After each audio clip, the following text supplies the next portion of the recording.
Thanks very much. A real pleasure for Dot and me. Here's Dot over here. Dot, stick a hand up for Dot and me to be on your beautiful campus.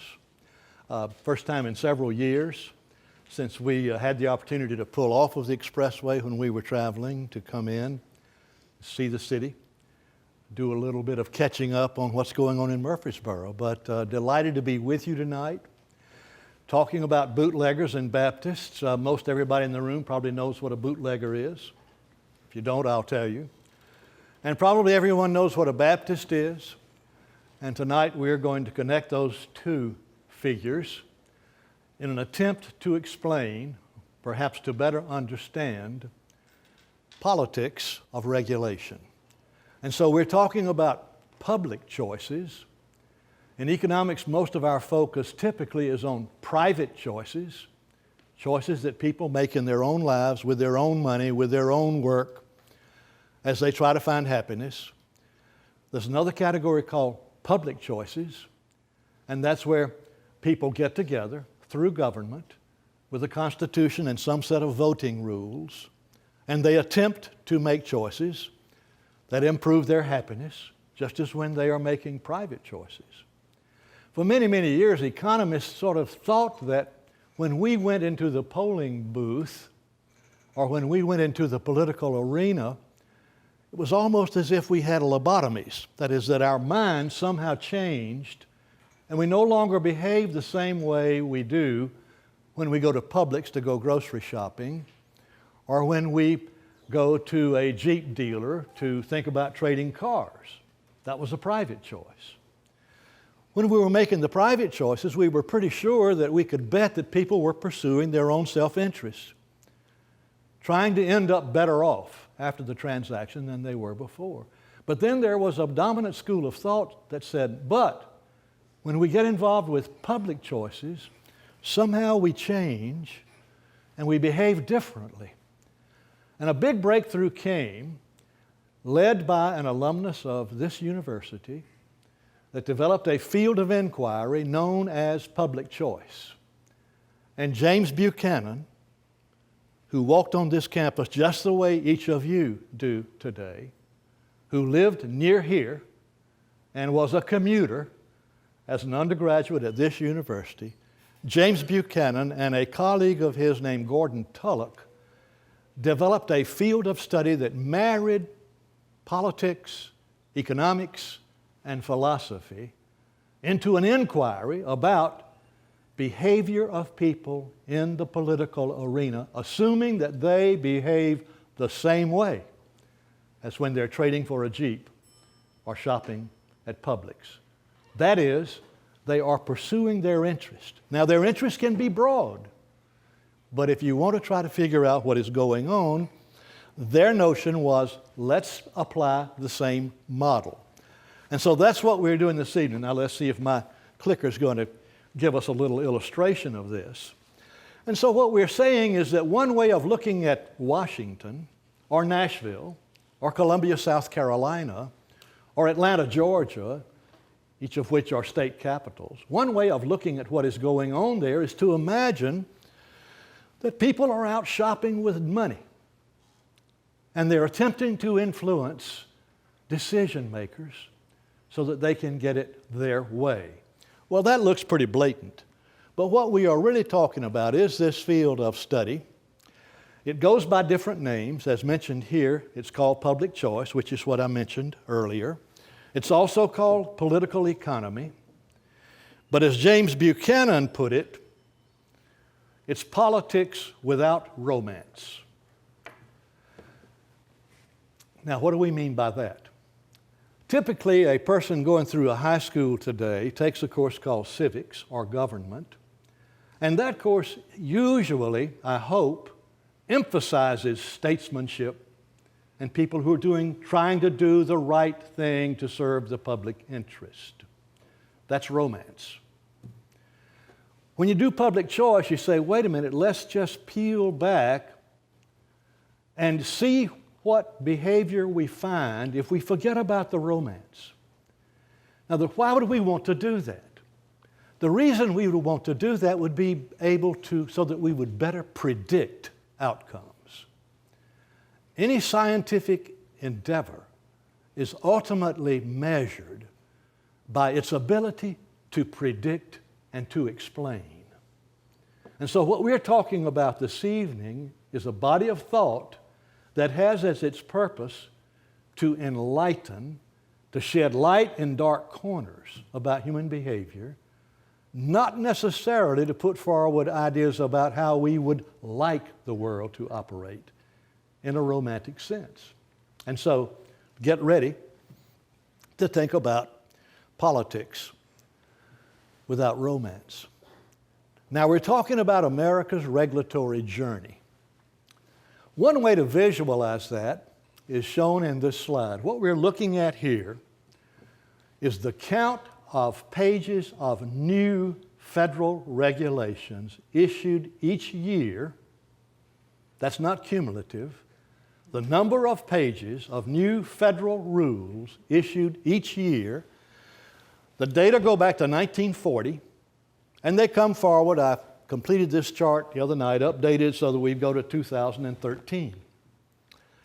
And now when you look at this, if you go way back there to 1940, you see a little molehill there. That's World War II. There was a lot of rationing and a lot of rules that were issued in association with World War II. Then you sort of trip along until you get to about 1972. And you get this explosion of rules and regulations, which immediately prompts a question: why would this nation of people suddenly choose to impose lots of rules and regulations on itself, and not before? And then you look at that very tallest bar. That's the last year of the Carter administration. That's the all-time high. About 80% of those pages were published in the last week of the Carter administration, the last week. Those are called midnight regulations. Every time there is a change in administration of another party, the party that is in power will do its best to publish as many rules as possible before they leave town. It is called the Cinderella effect. And that is the case statistically as to whether it is Democrat or Republican, and that's the only two choices we have, or independent. There is a statistically significant increase in the number of rules the last week. Let's get it done while we can. Now, when we look at this mountain of rules, not only are probably we are impressed by the magnitudes and the huge growth, but the growth is associated with a particular kind of regulation. So when we think about regulation, there's more than one way to regulate. For example, if you want to reduce the emissions of carbon from electrical generating plants, you can do it in at least three ways. You can put a tax on carbon, raise the price, they will let less go out.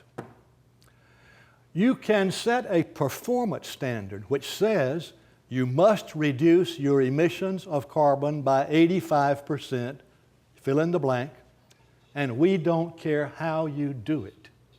If you do not do it, the penalties will be severe. Or you can say, we're going to tell you exactly how to build and operate your plant, what technology to use, how to run that technology. We're going to take over the engineering and the design of your plant. What I have just described is called command and control regulation. Now think for a minute about the differences between those three approaches. The first approach says I'm going to put a tax on carbon and I'm going to keep raising the tax until I get the outcome I want. The operator says, I better figure out a way to reduce my taxes. And I'll search every way I can find that is cheaper than paying the taxes. And I'm going to get some of the real smart people that are out there in the world and say, look, you guys, figure out a new way to produce electricity that will use less carbon. In other words, competition takes over and innovation feeds in. The same thing if you say, here is a performance standard, and I don't care how you do it. What I care about is the environment. Those incentives continue to play. But what if we go with command and control? And as a regulator, I say, I'm going to pick a technology that everyone must use. And I'm going to make sure you run it the way I tell you to run it. Now those competitive instincts which say I'm going to try to find a lower cost way, I would say, don't tell me about lower cost way. I'm going to tell you how to run your plant. And you can see how the incentives are there. So the big buildup is of a particular kind of regulation. Every time we write rules, whether it is at the state level, the local, the county, or federal level, we are writing constraints. Each rule is a constraint on behavior.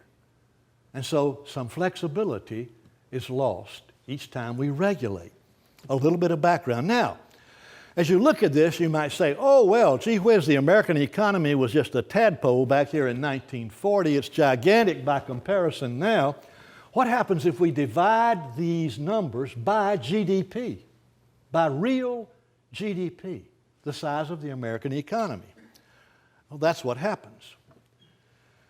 Now, when we divide by real GDP, the number of pages of rules, you could argue that it takes more rules for a bigger economy than for a little economy. And when we do that, now World War II looks a little more promising over here in terms of the regulations that took place. But there in the middle, we get the same picture or a more pronounced picture. Anybody looking at this phenomenon with a lot of curiosity would tend to say, what in the world is going on that caused that? And so we are really interested initially in that period right there. Now there's something else that happened with command and control regulation and lots of rules being written. That increased the demand for a particular kind of skilled professionals in our society. Anybody want to announce what profession that is? Lots of rules, lots of fine print, lots of negotiations, lots of making sure that the rules are enforced and obeyed. What am I talking about? And so there I'm showing you the count of lawyers mapped into the pages in the Federal Register. And so you say, wow, lacking any other evidence, I'm going to argue that lawyers like those regulations, or people who are being regulated like lawyers. There's a derived demand for their talents to deal with a world that is more complex legally and in terms of regulation. Well, you might say, well, in a sense, those are numbers, those are pages. Tell me about cost. And so here are some estimates of cost. And you'll notice the first one up there, the first two, are in the same ballpark. We're talking about $1.7 trillion annually, or $1.6 trillion annually, for operating the regulatory establishment and taking into account the burden, the cost of living with the regulations. And translated into per capita, it's about $5,000 per person in the United States. Now, here are some other measures. This is just for running the bureaucracy. Down here, $59 billion annually. That's just $186 per capita. Then for just 6 major regulatory categories, including EPA, Department of Labor, and 4 others, you see another estimate. In other words, we're talking about big bucks. But when you talk about big bucks, there's a tendency to say, well, why should I worry? What difference does it make to me? I just told you that, look, what you are paying in regulatory costs on average is as much as you and I, on average, pay in income taxes every year. Well, I'm getting by. Why should I worry? And so most people don't worry about these numbers too much because we're getting by. But there's something else in public choice. And it probably should be a canon of psychology. And that is, each of us is rationally ignorant. We are rationally ignorant. We cannot be informed about everything, after all. We can only be informed about a very small percentage of what is going on in the world. And not many of us have an incentive to figure out the cost of federal regulations. We're busy trying to make a living. We're busy getting ready for our courses. We want to pass and graduate. We want to pay for the house. We want to save money for our kids' education. Hey, I'm not going to worry about the Federal Register. Let Yandle worry about that. And this is the concept of rational ignorance. But now this week, in the digest of new regulations that are being proposed, there's a new one for people who write apps for text messaging. This regulation is being proposed by the Federal Communications Commission. The regulation says anybody who writes an app for text messaging must write that app so that it is capable of sending a 911 message. What I have just described is a command and control regulation. Now, you and I might not be keeping up with that, but we can bet our boots that there is somebody out there keeping up with that regulation. Now, that one is pretty trivial in terms of cost. Another regulation in this week's digest of regulations will be a final regulation that has to do with the control of carbon emissions from coal-fired electrical generators. Now, this one is big. This one, the cost annually is $5 billion per year for the cost. Now, there are benefits that are associated with the climate itself. $5 billion annually. The proposed regulations will call for all coal-fired plants in the United States to install something called scrubbers to clean out the carbon that emits when coal is burned. A scrubber, those machines are so big that they use 10% of the energy produced by the plant to operate them. These are not tinker toys. These are not mufflers on an automobile.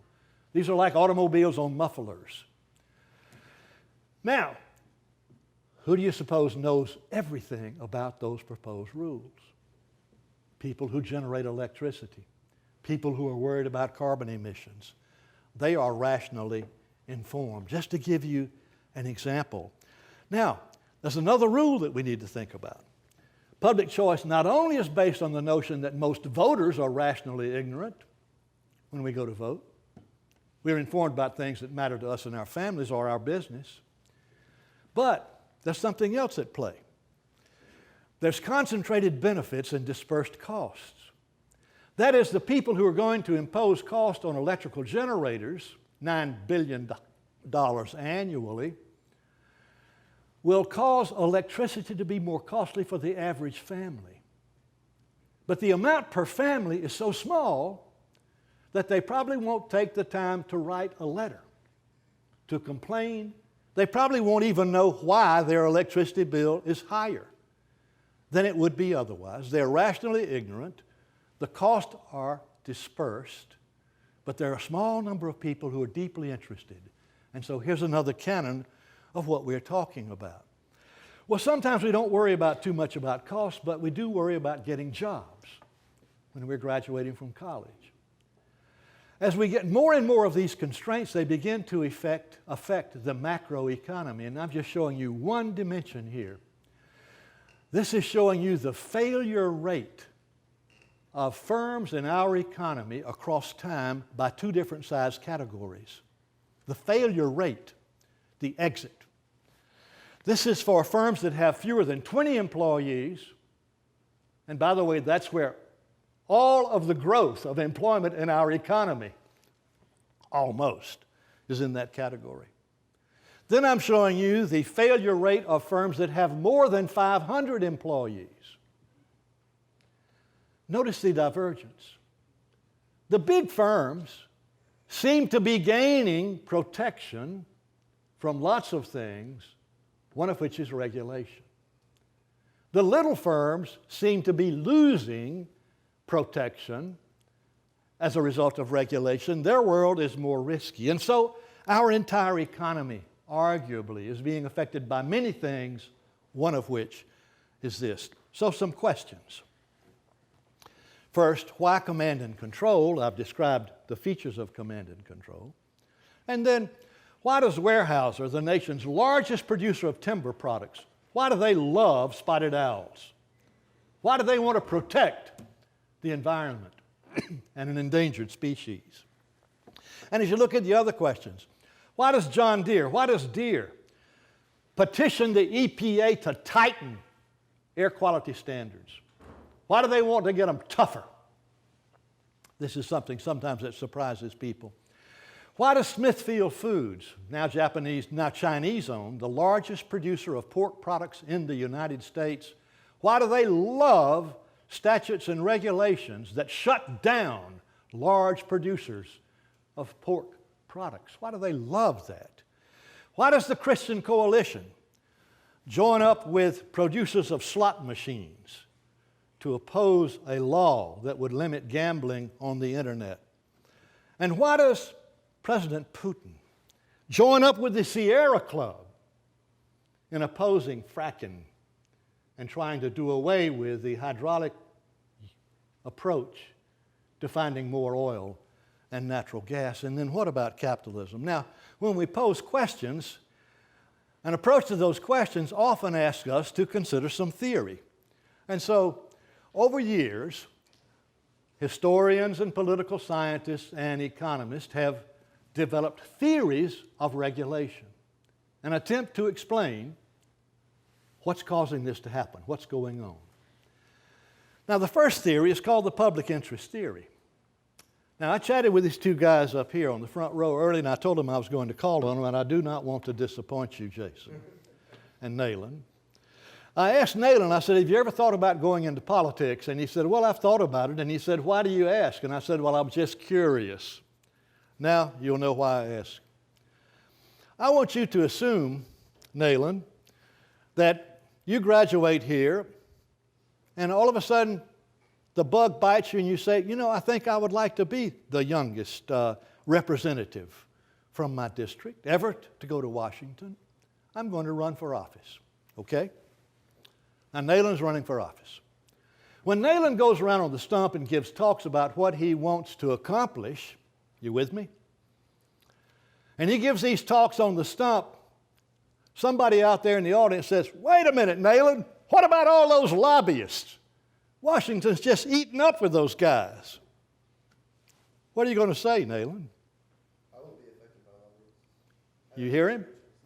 He said he won't be affected by lobbyists. What about all those special interests? What are you going to try to do when you get elected? I have only your special interests at heart. I only have your interests at heart.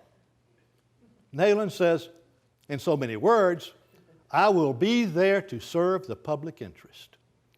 And the public interest theory is based on the notion that when people get elected to public office, they're sort of transformed when they cross the Potomac River. They become better people than they were before. They were pursuing their own private interests before, and now they have been enlightened. That's the public interest. Well, now, every now and then they get in trouble, they are corrupt, but then people say, ah, yes, but they're human. Now, suppose that Nayland is successful and he gets elected, sure enough, and you show up there in your office, Nayland, first week on the job, and you're very lucky because your senior staff manager, the top person in your office, is someone with years of experience. Okay? That's Nathaniel. And so Nayland comes into his office and he sits down and says, Nathaniel, boy, you're a lifesaver because I'll be counting on you to give me some advice when it's time to vote. And Nathaniel says, well, it's a good thing because you've got to vote tomorrow. On what?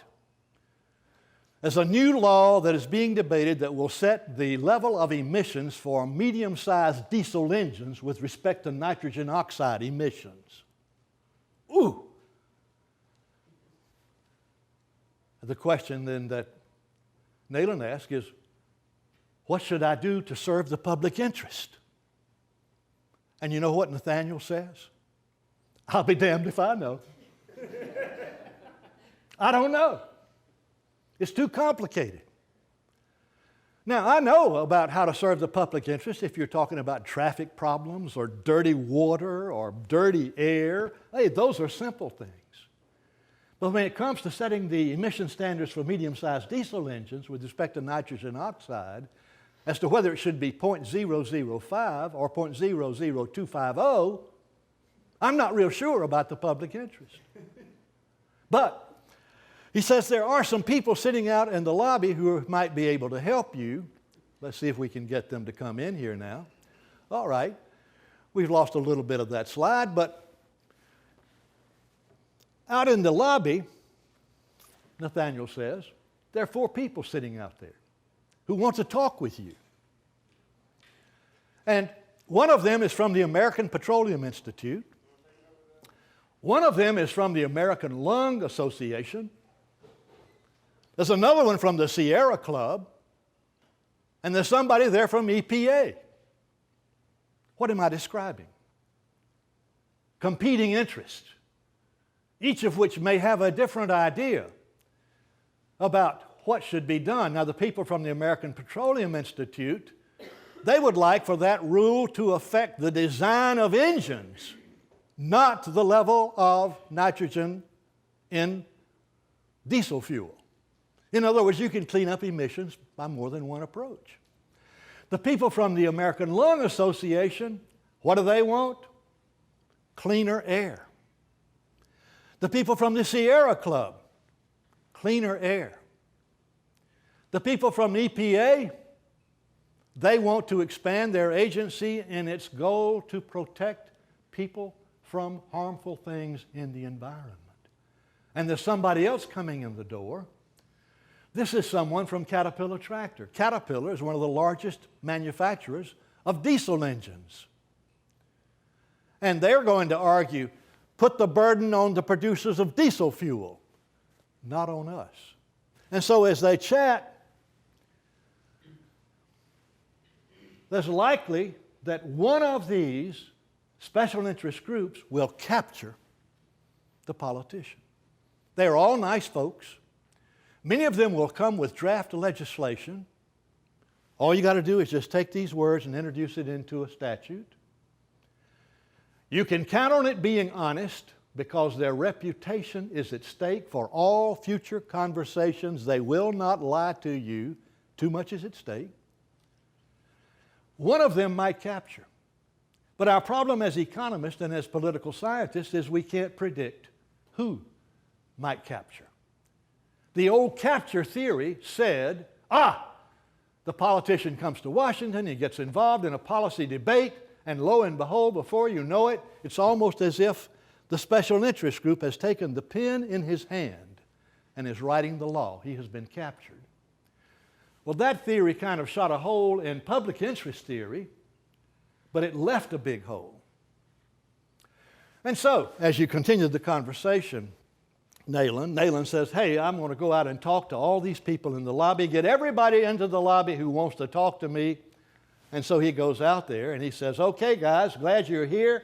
I'm a new guy on the street. I'm going to make the job real simple. All of you have something specific you would like for me to do, and they are different outcomes. And so I want you to come back tomorrow with a check made out for my campaign. A contribution, which is legal, made out for my campaign, and the one who bids the most will get my vote.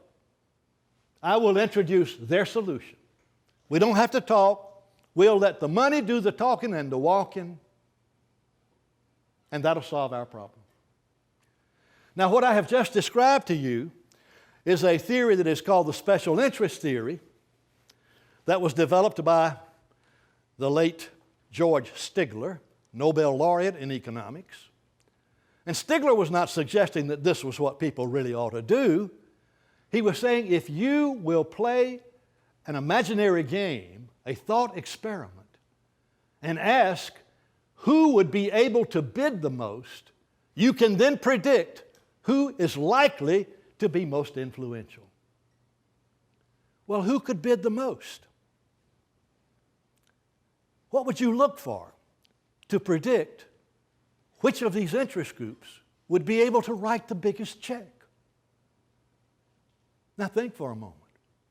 And don't tell me the one that has the biggest checking account. That's part of it.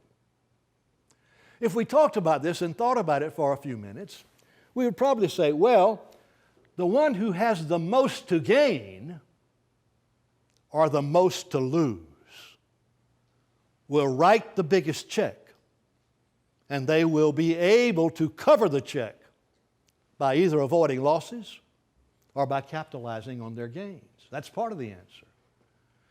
Then you would probably add the group that is smallest, not largest. That's old political science. The group that is smallest, the cost of making decisions is low. So the smallest group with concentrated benefits, with the most to gain or the most to lose. The group that is already organized, as opposed to one that has to get organized. And so you would begin to build a thought experiment which would lead you to the point of specifying a model that says, now I'm going to use my model to predict outcomes. And that's public choice. Well, now there's another theory. And to get to the other theory, if it'll let us, I think I may be hitting the limits of my smart clicker here. There we go. To get to the other, we've got to do a story. The story takes place in Philadelphia. How many people have been to Philadelphia? Okay. How many went to Philadelphia in 1890? No. All right. We're in Philadelphia, it's 1890. It's the turn of the century. It could be a lot of other cities. What we are looking for in Philadelphia is a neighborhood that looks like that. Row houses. How many people have seen a neighborhood of row houses? Okay, you could see them in Baltimore, Washington, D.C., Philadelphia, lots of places, old cities. Now, every neighborhood like that, almost on every fourth or fifth corner, had a little grocery store or a butcher shop. There's the butcher shop. The butcher shop we were talking about had been in a family for 3 generations. 3 generations of people had run the butcher shop. And they catered to customers who lived in the row houses in Philadelphia. There's a newly married couple. There they are. Just got married. She was the heir of the family that ran the butcher shop. And now this couple runs the butcher shop. You got it? It's 1890. They've got a place that looks like that. They go and open their store every morning and they get their broom out and they sweep the sidewalk. They have customers who live in row houses that depend on them to provide them with fresh meat products. And so they have all kinds of cuts of pork and beef, and they have sausage and all the things that a butcher shop would do. They know their customers. They have known them for generations, or at least somebody in their family has. The business is profitable. You can make a good living in the in the butcher shop. Now I want you to imagine it's Saturday evening. The couple is home. They've worked hard all week. They both worked in the butcher shop. They've had supper. They're washing the dishes. He's washing, she's drying. It'll be her turn next Saturday. He's washing, she's drying, putting up dishes. They look at each other and they say, are we the luckiest people on the face of the earth or not? We've got a good business. We're making a living. We're running the family enterprise. We're doing business with people we like. He says, where is that bottle of wine that used to be on the top shelf over in the cupboard? Let's sit down and celebrate. Now, I'm here to tell you that some of the happiest moments in your life will be when you're with someone you love and you sit down at the kitchen table after a week's work and celebrate being able to live a good life and pay your bills. And so that's what they do. Monday comes, they can't wait to get to work. They get to work, sweep the sidewalks, they're back behind the counters. There's a little bell on the door that tingles when somebody comes in. They hear a tingle. They run out to the counter. Oh, Mrs. Brunges, we're so happy to see you. What can we do for you today, Mrs. Brunges? And Mrs. Brunges says, I've got bad news. He says, what do you mean, bad news? I hate to come and tell you, but I felt like I had to because we're friends. I'm not going to be buying any more meat from you now or in the future. What's the problem? Have we not given you good product? Oh, no, your product's always just great. No, it's not that. Well, what's the problem? She says, there's a new organization that has shown up. Whoop, let's see if we can get them back. The name of a company is Swift & Company. And you said, Swift & Company? Never heard of them. Oh, well, you better go down and check them out. It's a new meat seller in town, Swift & Company. They're out of Chicago. You kind of laugh. Say, Chicago? You can't ship meat from Chicago to Philadelphia. That stuff will kill you. And she says, haven't you heard of the refrigerated rail car? Mrs. Brunges leaves, and 5 other people that morning come in with the same message. And the message says, this man, Gustav Swift, up there in Chicago, sells fresh meat products for 30% less than you. Saturday, end of day, you go home. Now she's washing and he's drying. They're downcast. And they ask, what on earth are we going to do? Now, in a management class, we would stop right here. I have just given you the details of a case. And the question is, what are you going to do? What are you going to do? 30% difference in price. And you have to admit it's the same product. And so you sit down at that same table with the checkered tablecloth and you look at each other and you say, well, wait a minute, let's talk about what we might do. Well, can you think of anything they might do? Anybody? What might we do? Are we just going to quit, roll over, and die? Lower the price? All right, let's talk about lowering our price. Can we get it down 30%? So you whack on the price a little bit. And what if you say, we can't do it. We would not be able to cover our bills. Well, maybe we have too many bills. Maybe we won't be able to take as much money out of the business in the future. So you can work on the cost side. What else might you do? Maybe there's some service that we haven't been doing. Maybe it ought to be prepared meat. Maybe Swift won't do that. Oh, we'll deliver. Hey, maybe we ought to put in bread. Maybe we ought to have a $5 meal. The way Dairy Queen does. Oh, wait a minute, we didn't have a Dairy Queen, did we? Maybe we ought to start selling ladies' dresses, men's hats. I mean, there are all kinds of things we would think. What's our most valuable asset? What is their most valuable asset? Tell me. What? The store, location, and their clients, their reputation. Hey, we've got a location, we've got clients. Let's think about changing our business, somehow increasing demand, dealing with cost. Well, if we're having a problem, maybe the other butchers in Philadelphia are facing the same thing. And so this couple says, let's send an email. Oh, wait, don't have email. Let's send a message to every other butcher shop in the greater Philadelphia area, there are a lot of them, and invite them to meet at our house this Sunday afternoon if they want to talk about this problem. And so now for the first time we've got a problem that commands the attention of everybody. And so they show up.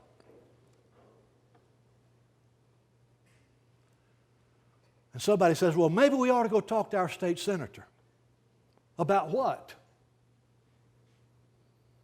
about the difficult time we small businesses are having.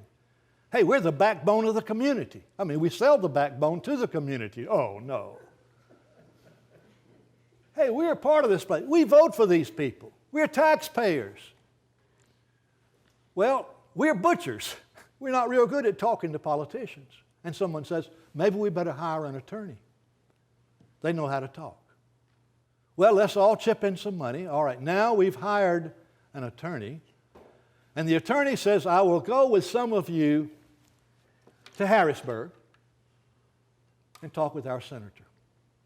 Now, you're with me as they walk into the senator's office. Now, I can tell you, in my experience, the senator will look up and smile, jump up from behind his desk and put out his hand, and he will say, how can I help you?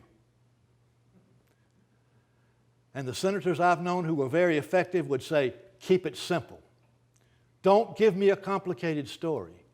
Tell me the truth. How can I help you? And I'll do my best to help you. And one of them says, Senator, we're being run out of business by foreign competition. We are honest, hardworking butchers taking care of our communities, and they're foreigners. They even talk funny. I'm up there in Chicago somewhere, and they're running us out of business. We want you to introduce a bill that says, protect your local butcher. And the senator looks at them and says, I hear you. But he says, if I introduce a bill like that, there'll be a line forming, and somebody says, I want you to introduce a bill that says, protect your local school teacher, protect your local hairdresser, protect your local economics professor. Heaven help us. This thing could go on forever. He says, I understand your problem, but you're not helping me. Anybody in here now have another approach that will help the senator?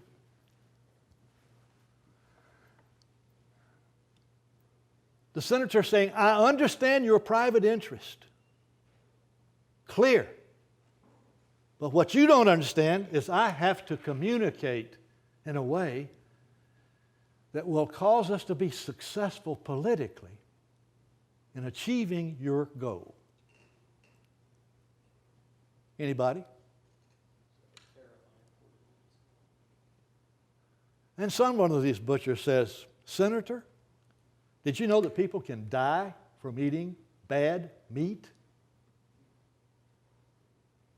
Did you know that there is food poisoning that kills people? And the senator says, now you're getting somewhere. So the senator says, I want you to bring me some evidence. Come back next week and bring some folks with you if you want to. Who are they going to bring with them? More butchers? Maybe medical doctors? Maybe public health people? Some literature about food poisoning? And so they do. They come back. And so the senator says, now I've got a story, I think. What do you want? Now, this is the hard question for you. What do you want? Do you remember how much cheaper Swift was? Anybody remember? How much cheaper? 30%. What do you want? We want to increase Swift's cost by $1 more than 30%. And how will you propose to do that? We think all meat coming into Pennsylvania should be inspected, Senator. By whom? By Pennsylvania meat inspectors. Well, who would be good at that? None other than your butchers. We know meat. Where do you want it inspected? We want it inspected on the hoof. We want it inspected in the plant. We want it inspected on the trains. We want it inspected when it crosses our state line. And the senator says, how much is that going to cost? 30% plus 1.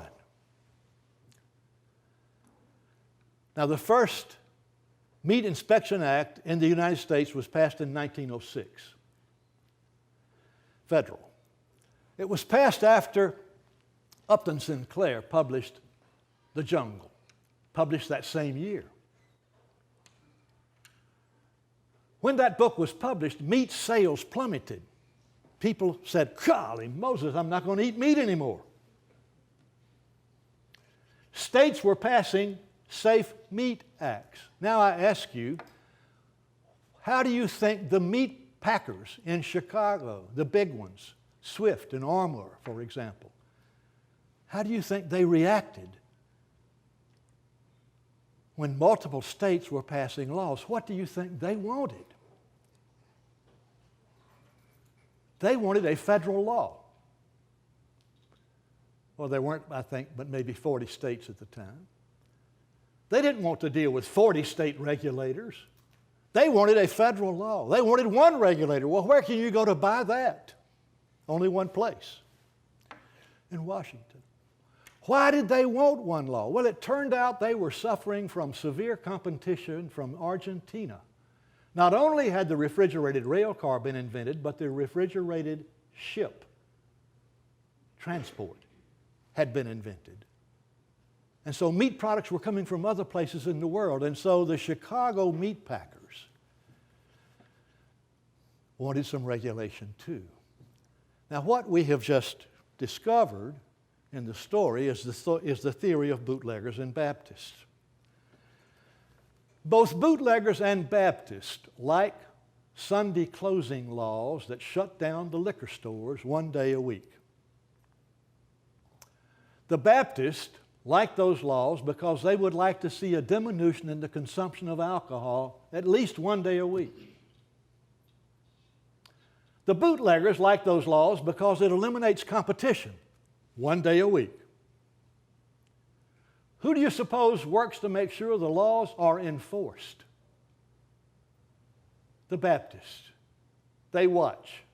If the laws are not enforced, they blow the whistle. Who do you think goes down to the state capitol when it is time for the laws to be refreshed? Do the bootleggers go down with placards saying, support your local bootlegger, help me to make a dishonest living? No, they don't have to. Who goes for them? The Baptists. And so we have two groups that don't necessarily get together very often. Occasionally there's a Baptist who's a bootlegger, who don't necessarily get together very often, who want the same end result. But notice, there are no Sunday laws in the United States that make it illegal to drink alcoholic beverages on Sunday. Who would not support that? The bootleggers. All of the laws make it illegal to sell alcoholic beverages on Sunday. So consumption is left to go its own way.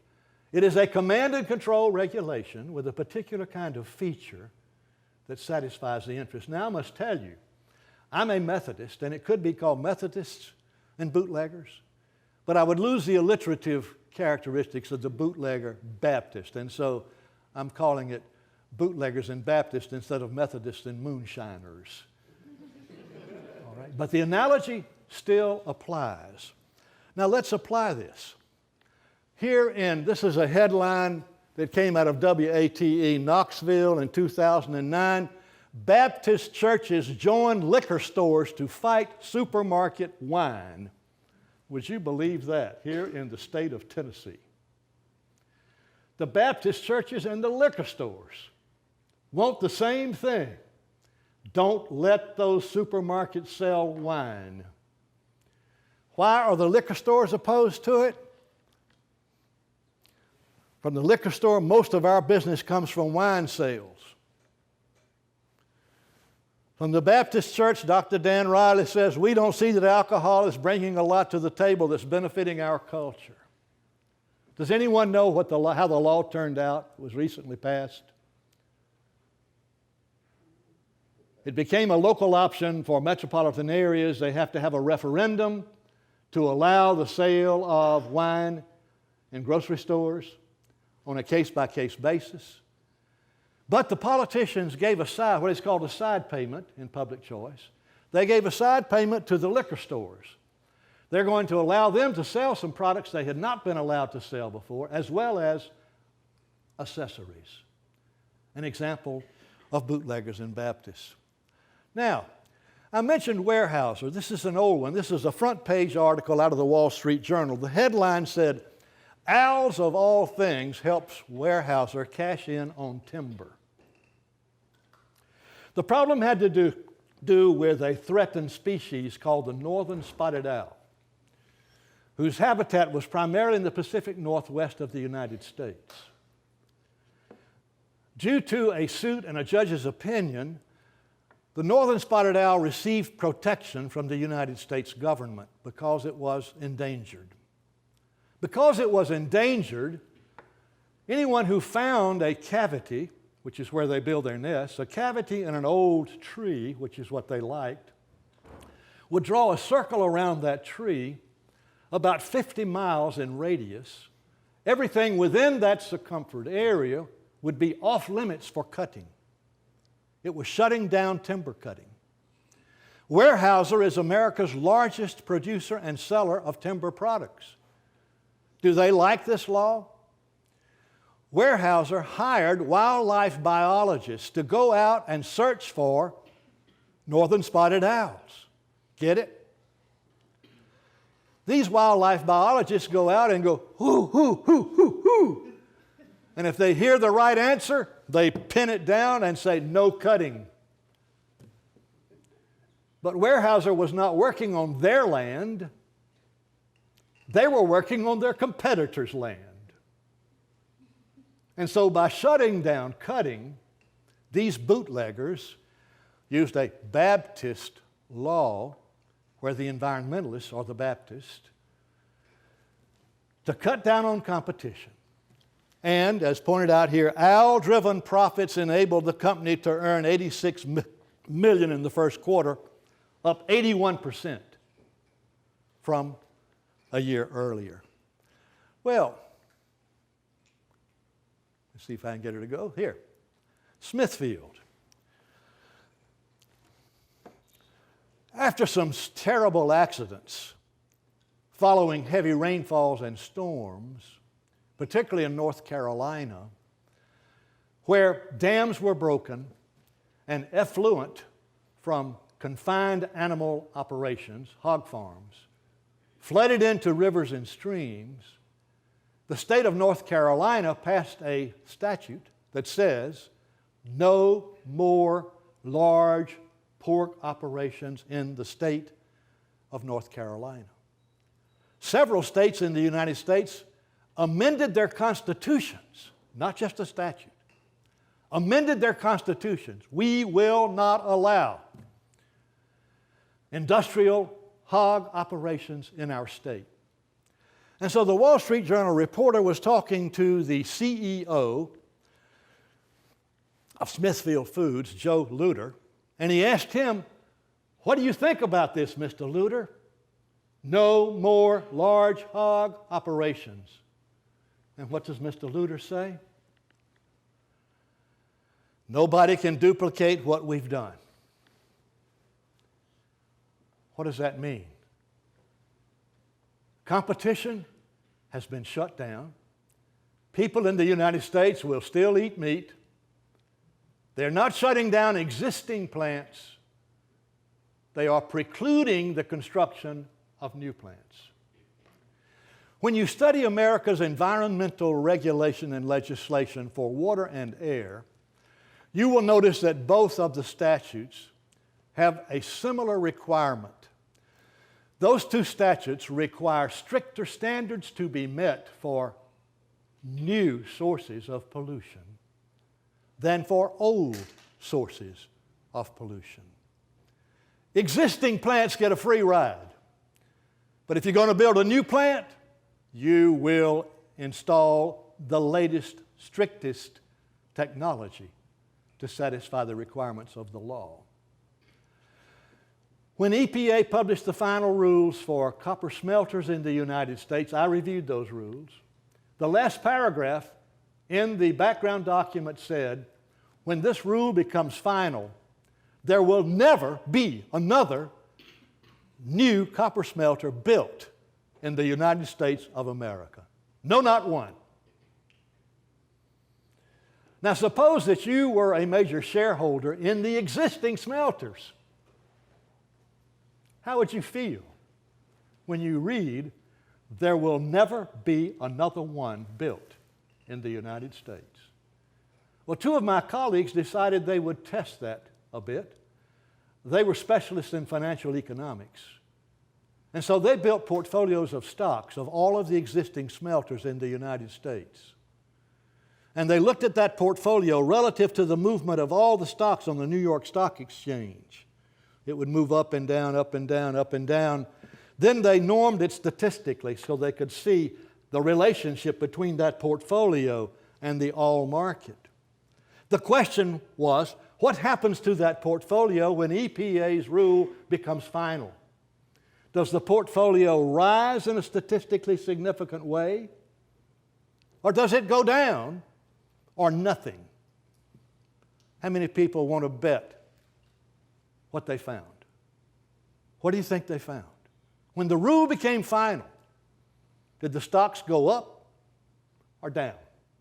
Did the smelters love EPA or hate them? The shares rose significantly. Wealth was transferred to the shareholders of the smelter companies. They were the bootleggers. Who were the Baptists? The environmentalists who pushed for those strict rules on the new smelters. And so now the smelter industry is a part of a cartel that is managed by the US EPA with environmental organizations making certain that they do their job. Well, let's move ahead because time is getting precious and I want to show you one in particular. This is the Internet Gambling Act, the Christian Coalition lobbying for the same law that the American Gaming Association and the National Association of Convenience Stores. They like selling those lottery tickets at the stores. They don't want to be run out of business by the World Wide Web. Now here's President Putin. President Putin, in an economic conference in London last year, stood up and challenged all of Europe to stop the use of hydraulic processes for producing oil and natural gas. In his talk, he said there's something horrible about this process. When you turn on a water tap, something black comes oozing out. And so he challenged various countries of Europe to pass laws making it illegal to frack. It turned out at the time that Ukraine was known to have one of the largest deposits of shale oil and shale gas in Europe.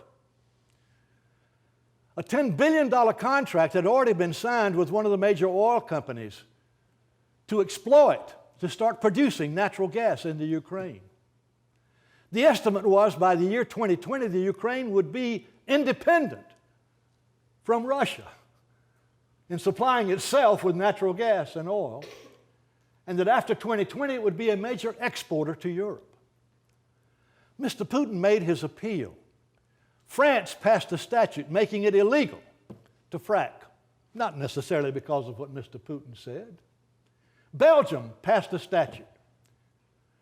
Germany is now debating it, leaning in the direction of a statute. United Kingdom passed a statute but then rolled it back. What's Mr. Putin after? He wants to keep selling natural gas. Guess who fracks? Russia. They use the fracking process in producing natural gas. And so, another example of Bootleggers and Baptists. Well, let's get to the end here. I won't tell you about these stories. Well, I will. There was a special movie that was produced, an anti-fracking movie called Promised Land in 2012. Anybody see that movie? Just an ordinary movie about the terrible things that can happen when you frack. That movie was paid for by the United Arab Emirates. They paid the cost of the production of the movie. Another example, as we kind of conclude here. People who've reviewed the problem that I've been talking about over many, many years have looked at our capitalistic system, and one of the first to study this was in 1939, said we should call it national capitalism. That is, it's a capitalism based on a national government. Another writer, historian, said, oh no, we should call it political capitalism. And a recent commentator, David Stockman, said, no, what we have is crony capitalism. Well, what I want to suggest to you is that let's just call it bootlegger and Baptist capitalism. In other words, we've just got a large public choice problem, and we've looked at politics without romance. Well, again, let me thank you for being here tonight. Thank you for having us on your campus. I congratulate you on being at an excellent university. One, let me say, that has a long and rich tradition in economics. And so if I can assist any of you in the future in terms of your plans, let Jason know, and I'll be happy to hear from you. Thank you very much.